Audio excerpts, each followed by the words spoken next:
এইমাত্র পাওয়া খবর, দুর্গাপূজা নিয়ে ভিডিওতে যে বার্তা দিলেন অপু বিশ্বাস এবং জানালেন পূজা নিয়ে অনেক তথ্য। তাই তো অপুর এমন কাজে সাকিবের পরিবারের অনেকেই রাগান্বিত হয়ে ক্ষোভ প্রকাশ করেছেন। তবে কি অপু বিশ্বাস ইসলাম ধর্ম মানছেন না, হিন্দু ধর্মকেই প্রাধান্য দিচ্ছেন? তাই তো অপু বিশ্বাসের ধর্ম নিয়ে এবারে কি বললেন সাকিব খান, বিস্তারিত জানতে হলে ভিডিওতে একটি লাইক দিয়ে ভিডিওটি না টেনে দেখতে থাকুন। ঢালিউডের জনপ্রিয় অভিনেত্রী অপু বিশ্বাস শারদীয় দুর্গাপূজা উপলক্ষে ফেসবুক পেজে একটি ভিডিও শেয়ার করেছেন তিনি। সেখানে দেখা যায় একটি পূজা মণ্ডপের সামনে বসে আছেন অভিনেত্রী, শাড়ি পরে সেজেছেন পূজার সাজে।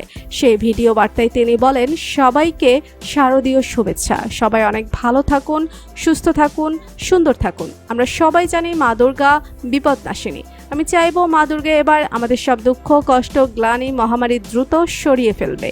আমরা ঠিক আগের মতোই হাসতে পারবো, এটাই প্রত্যাশা, এটাই আশা।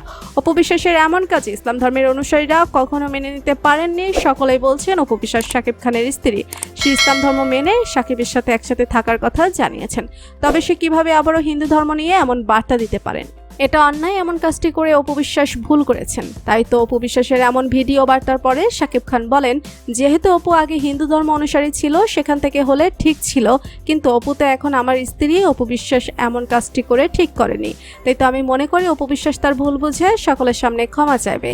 সাকিব আরও বলেন, আমার ছেলে আবরাম খান জয় ইসলাম ধর্ম মেনেই বড় হচ্ছে এবং ইসলাম ধর্ম সকল কিছু আবরাম খান জয় মেনে থাকেন, তবে কেন অপু বিশ্বাস এমন কাজটি করবে? তাই তো বর্তমান সময়ে শারদীয় দুর্গাপূজা উৎসবে অপু বিশ্বাসের শুভেচ্ছা ও অভিনন্দন বার্তা নিয়ে এমন মন্তব্য করা নিয়ে রীতিমতন হইচই পড়েছে মিডিয়া পাড়াতে।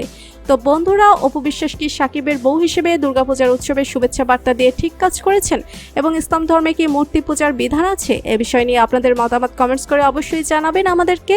ভিডিওটি ভালো লাগলে লাইক, কমেন্ট ও শেয়ার করতে ভুলবেন না। আর আমাদের চ্যানেলটি সাবস্ক্রাইব করে আমাদের সাথেই থাকুন। ধন্যবাদ সবাইকে।